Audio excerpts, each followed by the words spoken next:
Si hay una palabra que pone en alerta a cualquiera que trabaje o viva con caballos, esa es cólico. Es, sin duda, una de las emergencias veterinarias más comunes y también de las más temidas. Pero la clave está en entenderlo. Ese es el primer paso para cambiar la incertidumbre por una vigilancia informada y, sobre todo, eficaz. Para entender de verdad por qué el cólico es una amenaza tan presente, hay que mirar dentro, hay que entender su anatomía. El sistema digestivo del caballo es, la verdad, una auténtica maravilla de la evolución. Es como una máquina biológica perfectamente diseñada para estar horas y horas pastando y procesando fibra. Y aquí tenemos la cruda realidad, un dato que pone en perspectiva la importancia de este tema. Según la Asociación Americana de Veterinarios Equinos, el cólico es el principal motivo de muerte no infecciosa. Y ojo, esta estadística no es para alarmar, para nada, pero sí para centrar nuestra atención. Estamos ante un problema de primer orden. Pensemos un momento en esa cifra, más de 30 metros. Es una barbaridad. Este sistema tan largo y especializado es una herramienta increíble para sacar hasta el último nutriente de la hierba, pero esa misma complejidad es su gran debilidad. Tiene pliegues, giros y partes que no están firmemente sujetas, creando un montón de puntos de riesgo para que algo se atasque o se mueva de sitio. Y aquí viene lo fascinante. El caballo tiene, en esencia, como dos sistemas digestivos en uno. La primera parte, el intestino anterior, se parece mucho al nuestro. Usa enzimas para digerir azúcares, proteínas, pero la segunda parte, el intestino posterior, es otro mundo. Actúa como el de un rumiante, como una vaca. Es una enorme cámara de fermentación llena de microbios que se dedican a descomponer la fibra.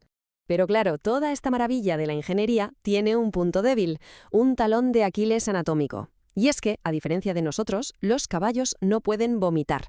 El cardias, que es la válvula de entrada al estómago, es increíblemente fuerte y solo funciona en una dirección. ¿Qué significa esto? Pues que no hay válvula de escape. Cualquier acumulación de gas o líquido puede provocar una distensión brutal e incluso la rotura del estómago. Vale, ya hemos visto el por qué, la parte anatómica que lo hace tan vulnerable. Ahora vamos al qué. Porque es una palabra que oímos constantemente, pero ¿qué es exactamente un cólico en términos clínicos? Y esto es crucial. Es importantísimo que quede claro. El cólico no es la enfermedad, es el síntoma. Es la forma que tiene el caballo de decir que tiene dolor en el abdomen. De hecho, el término técnico es síndrome abdominal agudo. Y detrás de ese dolor puede haber decenas de causas, desde algo muy leve a una emergencia que pone en riesgo su vida. Y no estamos hablando de algo raro. Las estimaciones nos dicen que entre un 4 y un 10% de los caballos sufrirán un cólico en algún momento de su vida. Si pensamos en una cuadra de 100 caballos, pues entre 4 y 10 de ellos estadísticamente pasarán por uno. Es una preocupación constante y con motivo. Bien, como el cólico es un síntoma, ahora toca ver qué problemas pueden estar causando este dolor. Vamos a desglosar un poco los tipos más habituales con los que nos podemos encontrar. Por un lado, tenemos los más comunes, los gaseosos o los espasmódicos, que a menudo se solucionan con el tratamiento del veterinario en la propia cuadra. Luego, la cosa se complica. Las impactaciones, que son literalmente un atasco. Y ya en el nivel de máxima alerta están los desplazamientos y sobre todo las torsiones. Una torsión o vólvulo es una cuenta atrás. El intestino se estrangula, deja de recibir sangre y ahí cada minuto es oro. Y hablando de impactaciones, una causa muy frecuente, sobre todo en zonas con suelos arenosos, es que el caballo ingiera arena. Y hay una prueba casera, súper sencilla y útil para detectarlo. La prueba del guante. Si después de seguir estos pasos se nota como un pozo de arena en la punta de los dedos, pues blanco y en botella. Es una señal clarísima de que hay que tomar medidas. Llegamos ahora a lo que probablemente sea la parte más crítica para cualquiera que esté a cargo de un caballo. Saber mirar, saber interpretar las señales. El caballo no nos puede decir con palabras que le duele, pero, creedme, su comportamiento lo grita. Es que el dolor tiene muchos niveles. Puede empezar con algo casi imperceptible, como vemos aquí, ese gesto de mirarse el flanco una y otra vez. Es su forma de decir, oye, algo me molesta aquí. Pero ese dolor puede escalar hasta lo que se ve en la otra imagen. Un dolor agudo, incontrolable, que le lleva a revolcarse violentamente. Eso es una emergencia de primer nivel. Esto es como una lista de control que hay que tener grabada a fuego. ¿Está inquieto? ¿Escarba? ¿Se mira a los lados? Son las primeras alarmas. ¿Ha dejado de comer? Mala señal. ¿Se tumba y se levanta sin parar?